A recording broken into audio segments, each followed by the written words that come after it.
خالد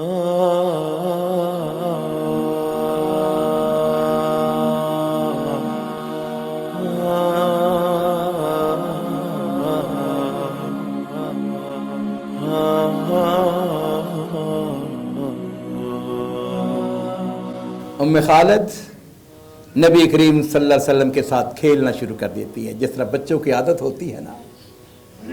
آپ کی پشت مبارک کے اوپر مہر نبوت تھی، مہر نبوت کے ساتھ اس نے کھیلنا شروع کر دیا۔ خالد جو ہے اپنی بیٹی کو منع کر رہے ہیں، کیا کر رہی ہو، چھوڑ دو۔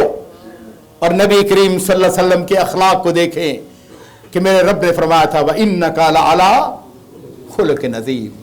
آپ نے فرمایا داہا یا خالد، خالد اس کو چھوڑ دو، کھیلنے دو۔ چنانچہ جب تک بچی نے چاہا وہ نبی کریم صلی اللہ علیہ وسلم کی جسم اطہر کے ساتھ وہ کھیلتی رہی، اور نبی کریم صلی اللہ علیہ وسلم جو ہے وہ محظوظ ہوتے رہے۔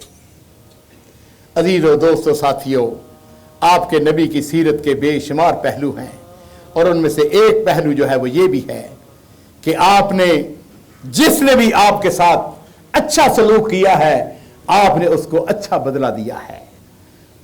اور میں یہ بات کہنے کے کہوں گا کہ یہ درس میرے لیے بھی ہے، آپ کے لیے بھی ہے۔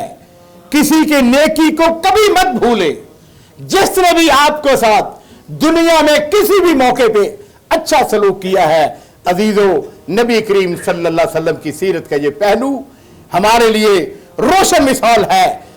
سنہرے الفاظ کے ساتھ لکھا جا چکا ہے کہ ہم نے بھی ان کے ساتھ جنہوں نے اچھا سلوک کیا ہے ان کے ساتھ اچھا سلوک کر رہا ہے۔ ہل جزاء الاحسان الا الاحسان، جو نیکی کا بدلہ ہے وہ اچھے طریقے سے، اچھے طریقے کے ساتھ، اچھی نیکی کے ساتھ اس کو دیا جائے۔ عزیزو، نبی کریم صلی اللہ علیہ وسلم کی زندگی کے، آپ کی سیرت پاک کے بہت سارے پہلو ہیں۔ انشاءاللہ وقت کے ساتھ ساتھ آپ کی خدمت میں ان اچھے واقعات کو، ان روشن واقعات کو، ان سنہرے واقعات کو آپ کی خدمت میں پیش کرتے رہیں گے، اور اللہ رب العزت دعا کرتے رہیں گے، اور دعا کرتے بھی ہیں، اے اللہ ہم سب کو نبی کریم صلی اللہ علیہ وسلم کی شفاعت نصیب فرمانا، ان کی محبت نصیب فرمانا، اور قیامت والے دن حوض کوثر میں ان کے ہاتھوں ہمیں سب کو پانی، حوض کوثر کا پانی نصیب فرمانا۔ اے مولا کریم، اپنی رحمت سے، اپنے فضل و کرم سے ہم سب کے گناہوں کو معاف فرما، ہمیں آپ کی سیرت پاک پر چلنے کی، اس کے اوپر عمل کرنے کی توفیق عطا فرما۔